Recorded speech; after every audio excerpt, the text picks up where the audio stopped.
In the summer of 1946, the United States Navy assembled the largest force it had ever sent toward the bottom of the world. 4,700 men, 13 ships, an aircraft carrier, a submarine, 25 aircraft. And then, a few months later, before the job was finished, they turned around and came home. The official story explains why. It's on the record, it's reasonable, and most channels that cover this will never tell it to you, because the real explanation is far less profitable than the one with flying saucers in it. I'm going to tell you the real one, and here's the strange part. When you strip out the nonsense, what's left is still one of the odder episodes of the early Cold War. You don't need the aliens, you never did.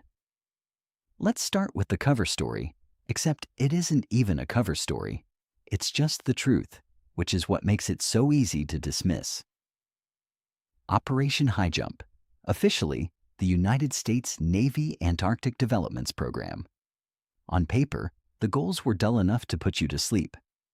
Map the coastline, test whether men and machines could function in extreme cold, find out if you could build a permanent base on the ice, train for polar conditions. That's it. That's the mission, mapping and training. Now hold that thought, because here's the first thing that doesn't sit right. You don't map a coastline with a battle group. Look again at what they sent. 4,700 men is not a survey team. 13 ships is not a research flotilla. An aircraft carrier and an attack submarine are not the tools of cartographers.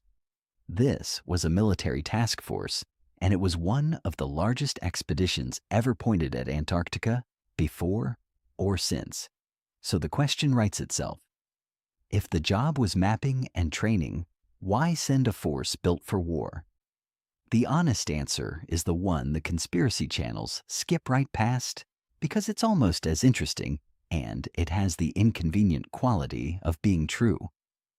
It was 1946. The war had just ended. A new one was already taking shape, a colder one, and nobody knew yet where its front lines would be. The poles were a blank space on the strategic map. Whoever understood them first held an advantage, so the Navy went south in force, not to fight anyone in Antarctica, but to learn whether the next war could be fought there, or fought across the top of the world, over the pole, by an enemy nobody had faced before. Keep that in your mind. It matters more than it looks, because in February of 1947, the mission ended early. And this is the fact the entire legend is built on. Here's how the story usually gets told. A 6 to 8 month operation abruptly terminated after just weeks. A massive armed force that fled the continent. Why would they run? What did they find? And here's what actually happened, which I'd ask you to weigh for yourself. The operation was organized in stages. The heavy work in Antarctic waters ran through the brief southern summer, roughly December to February, because that's the only window when the ice permits it. As that window began to close, the weather turned, the pack ice started to advance, and the Navy pulled its ships out before they could be trapped. The official reason for the early withdrawal is on the record: the early approach of winter and worsening conditions. That's not a cover story. That's the Antarctic, doing what the Antarctic does to anyone who overstays. So, is that the end of it? A simple weather call, and the legend is just noise? Not quite, because two things refuse to tidy themselves away, and an honest account has to sit with them rather than explain them off. The first is the men's own words. This was not a confident, well-drilled operation that left with its head high. Many of the people who were actually there came home describing something disorganized, confused about their objectives, unsure at times what exactly they were meant to be doing. One of the pilots said plainly, years later, that they didn't really know what they were doing down there. That's not the testimony of a triumphant mission. It's the testimony of something rushed, oversized, and strangely unfocused for an operation of that scale. And the second thing is the man in charge, or rather, what he said when he got back. His name was Richard Byrd, Rear Admiral, a genuine American hero He'd flown at both poles. He'd led expeditions to this continent before. He was as close to a household name as a polar explorer ever gets. Not a crank, not a fantasist. The most credible voice on Earth about the bottom of the Earth.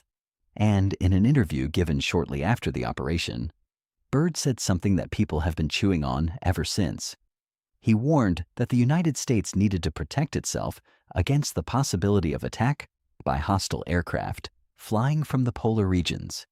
He said the time was over when a nation could shelter behind its oceans and its distances and assume the poles kept it safe. Now, read that carefully, because this is exactly where the legend takes a true statement and bends it. What Byrd actually described is a Cold War anxiety, and a correct one. He was warning that in the age of long-range aircraft, an enemy could come over the top of the world. Over the pole. That's not a UFO. That's a bomber. Within a few years, that exact fear, an attack across the Arctic, would shape the entire defense of North America. But strip his words of their context, repeat them often enough, swap hostile planes from the polar regions for objects that travel pole to pole at impossible speeds, and you've manufactured a mystery out of a sober military warning. That's the trick. That's how the whole thing is built. Take a real fact, file off the boring corner that explains it, and sell what's left. So here's where a careful person lands after all of it. Highjump was real. The scale was real. 4,700 men, 13 ships, a carrier, a submarine. The early withdrawal was real, and it was almost certainly the weather exactly as stated. The disorganization was real. Byrd's warning was real, and it was about aircraft and the Cold War, not visitors from anywhere. Take all of that, and you do not need a single flying saucer to find this strange. A war-sized force, sent south for a mapping job, that came home early, confused, and led by a national hero issuing warnings about attacks over the pole. That's a real story. It's a stranger and a better one than the fiction. But I'll leave you with the one thread I can't fully tie off. The one honest, open question. If the weather ended Highjump early, if the job simply wasn't finished, then the Navy had a problem. All those photographs, all that mapping, incomplete and unverified. So what do you do when a mission that size comes home with the work half done? You go back, and just 14 months later, that is exactly what they did.